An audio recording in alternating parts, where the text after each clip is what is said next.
Assalamualaikum warahmatullahi wabarakatuh. Perkenalkan, nama saya Nisa Hasanah Segian, NIM 70 12 10 15 8, kelas 2H, Prodi Sistem Informasi, Fakultas Sains dan Teknologi, Universitas Islam Negeri Sultan Toha Saifuddin Jambi. Di sini saya akan menjelaskan 7 jenis sistem informasi dan komponen sistem informasi beserta fungsinya.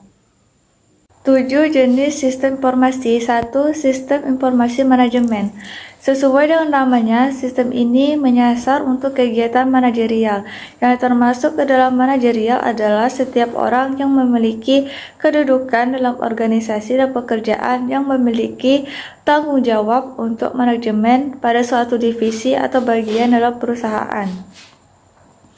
Yang kedua, sistem informasi akuntansi merupakan implementasi sistem informasi yang berhubungan dengan sistem akuntansi dari suatu organisasi atau perusahaan.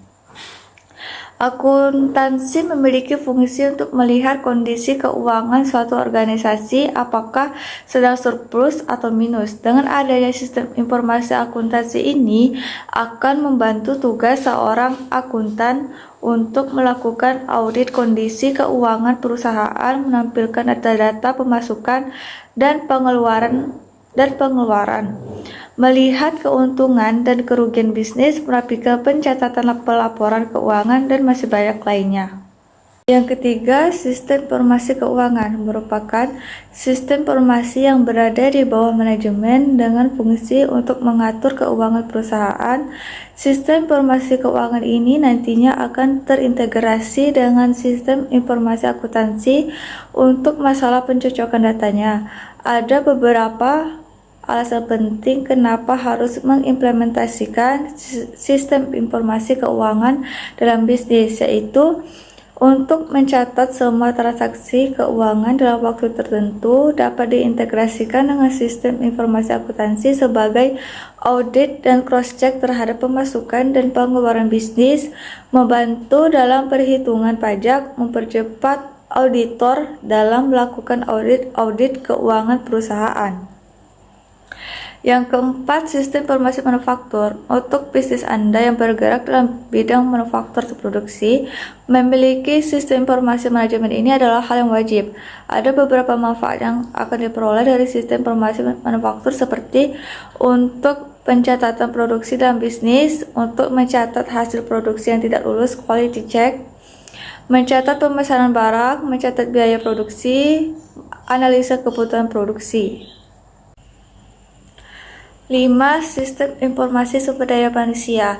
Sistem informasi ini sering digunakan pada bagian HRD dan personalia dalam perusahaan untuk menyimpan data diri karyawan, gaji pokok, tunjangan, bonus, masa kerja, jabatan, dan lain sebagainya. Dengan adanya sistem informasi ini, kerjaan dari bagian SDM bisa lebih mudah. Selain itu, sistem informasi sumber daya manusia ini juga bisa dikombinasikan dengan sistem informasi manajemen, keuangan, dan lain sebagainya. 6. Sistem informasi pemasaran. Sistem informasi pemasaran sangat penting bagi divisi pemasaran dalam perusahaan.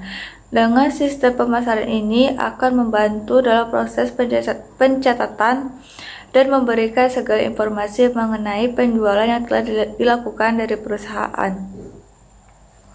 7.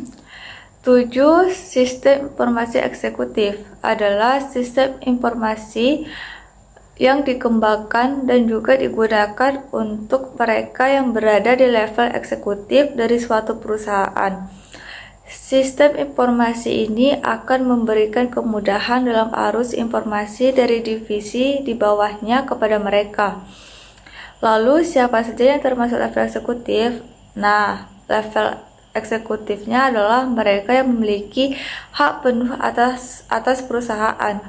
CEO, seperti CEO, komisaris, pimpinan tinggi, direksi, dan elemen lain yang memiliki kewenangan dalam perusahaan.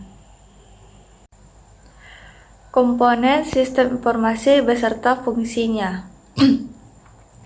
Yang pertama yaitu perangkat keras atau hardware. Perangkat keras yaitu berkaitan dengan piranti fisik seperti printer dan juga komputer.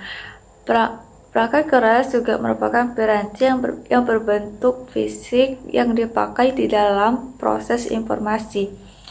Contohnya adalah komputer dan juga periferalnya, disk magnetik, lembar kertas, flash disk, atau juga optical disk.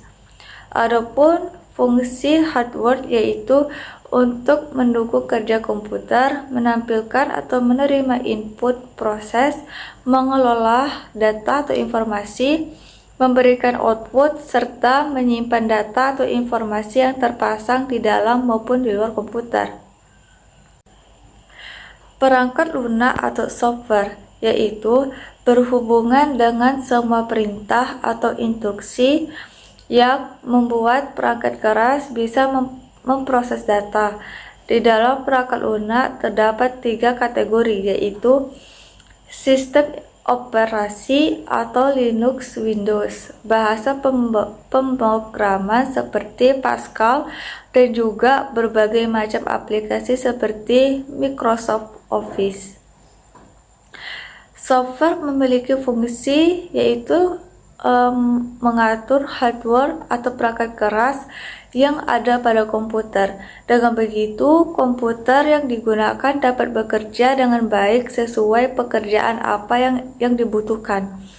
Software juga dapat digunakan sebagai penghubung antara beberapa software yang lain dengan hardware komputer. Yang ketiga, manusia. Manusia merupakan bagian yang tak kalah penting di dalam suatu informasi. Di dalam sumber manusia sendiri terdapat pakar sistem dan pemakai sistem yang memiliki kemampuan yang berbeda. Pemakai merupakan orang yang hanya menggunakan sistem informasi seperti pelanggan, teknisi, dan lain sebagainya. Sementara untuk pakar sistem adalah seseorang yang memiliki kemampuan di dalam mengoperasikan dan mengembangkan sistem informasi. Manusia sendiri berfungsi untuk meningkatkan efisiensi di mana data karyawan dan aktivitas sumber daya manusia digabungkan menjadi satu agar supaya lebih strategis dan berhubungan dengan perencanaan sumber daya manusia. Yang keempat yaitu database.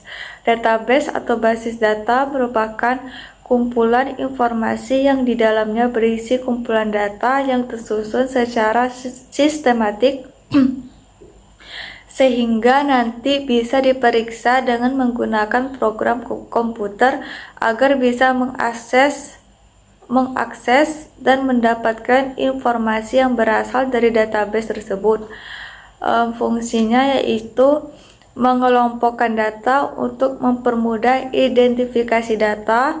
Database menyiapkan data yang sesuai dengan permintaan user terhadap suatu informasi dengan cepat dan akurat.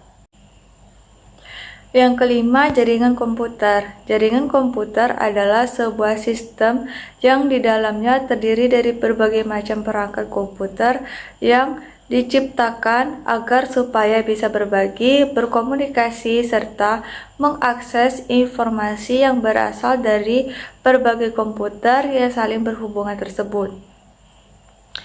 Fungsi jaringan komputer adalah untuk berkomunikasi satu sama lain menggunakan komputer melalui aturan atau protokol tertentu, sehingga penggunaan komputer dalam satu area tertentu dimungkinkan untuk dapat berbagi data hingga hardware secara bersamaan.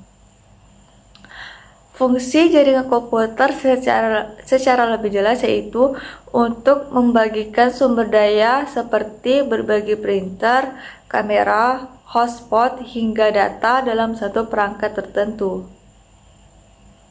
Itulah penjelasan dari saya. Apabila ada yang kurang atau salah, mohon dimaafkan.